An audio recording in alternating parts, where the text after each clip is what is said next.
Now that we have some exposure to line integrals, now let's actually talk about where we might be able to use them. So we're going to talk about an application of line integrals in the form of work. This is also going to cover the topic of line integrals in vector fields. So suppose, for the sake of argument, that we have a three-dimensional vector field, a whole bunch of vectors moving stuff around within 3 dimensions. And we also have a curve that passes through said vector field. We'll refer to the curve as C. So let capital F of xyz be a vector field.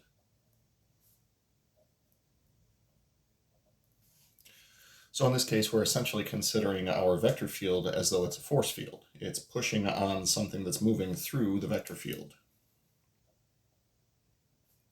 So how much work does F do in moving an object along the curve C? Now with that in mind, normally when we talk about work, there are a couple of assumptions that we make, which is that the force is going to be constant, which we have now removed in the sense of turning this into a non-constant force field, and also that the force and the object in motion are pointed in the same direction. We've removed that as well. So the normal stuff that we would do is unfortunately not going to work here. So F is non-constant, and displacement isn't necessarily in the same direction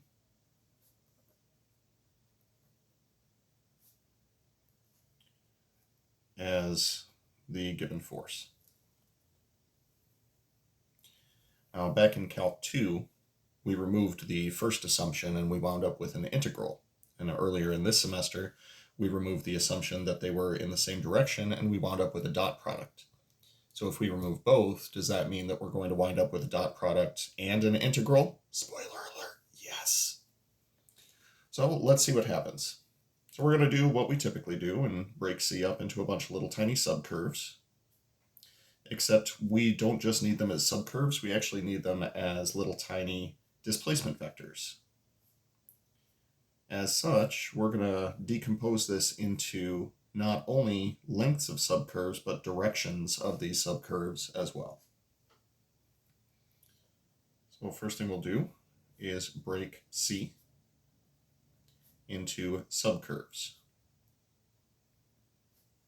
Subcurves, I think I spelled that correctly.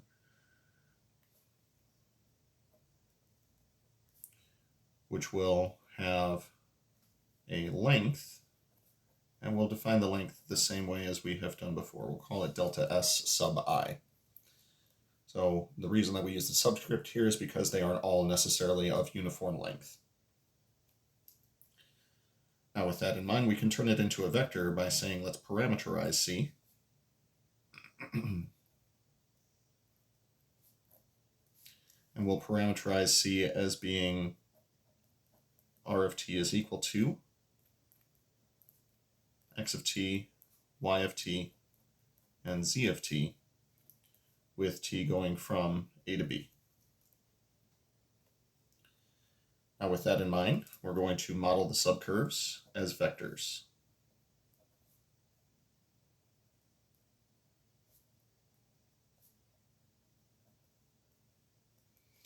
And the way that we model things as vectors is we give them a magnitude and a direction. And we've already established what the magnitude is. The magnitude is synonymous with length, so this will be delta S sub I for the length. And for the direction, we need a unit vector pointing in the appropriate direction. Now for us, that's going to be the unit tangent vector. Unit tangent vector recognizes the direction of a space curve while still keeping a unit in length. That way, when we multiply by this, it'll have the appropriate length. Now, t sub I will simply represent any t value associated with each of these subintervals. Then we can model the work on each of these subcurves. That's not how you spell model. Model work on each subcurve by taking the dot product of the force evaluated at a given point within each interval, dotting this with the vector that we have back here. This will be the unit tangent vector at the same point times delta S sub I. Add them all up and we can get the total amount of work.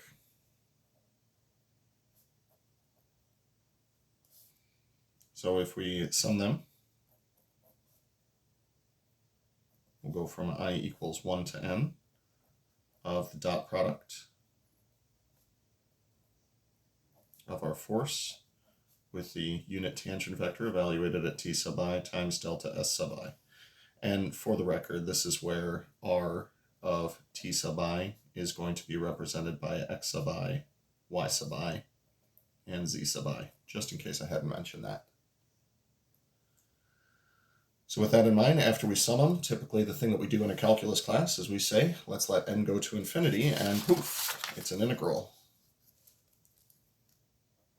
So let's do that thing. Oops, and approach infinity. Got vectors on the brain apparently. This will be the limit as n goes to infinity of the sum from I equals 1 to n. Usually those two things right there are enough to indicate that we are about to turn something into an integral. Dotted with t evaluated at t sub I delta S sub I. This will turn into the following line integral. This will be the line integral over the curve C of f dot t ds. So this is the definition and the application of a line integral in a vector space. However, this is also a terrible way to do it. So what I'm going to do is give you a couple of extra tools here.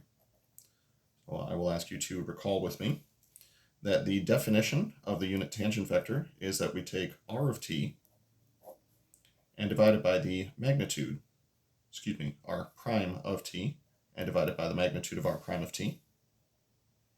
And the thing that we created for ds is that ds is actually equal to the magnitude of r prime of t dt.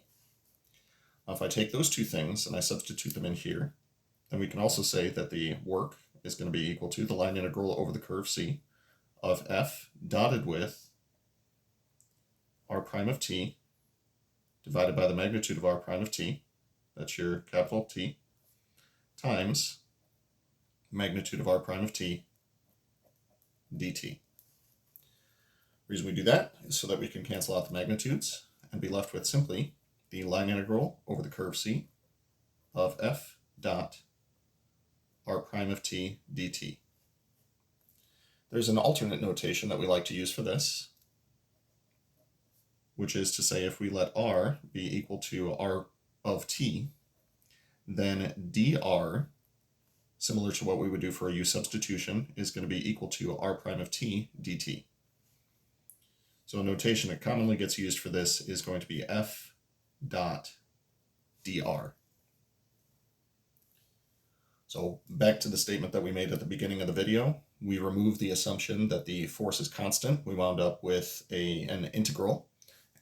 Excuse me, and we removed the assumption that they're pointing in the same direction, and we wound up with a dot product. Killer. Now, there is another alternate way to represent this,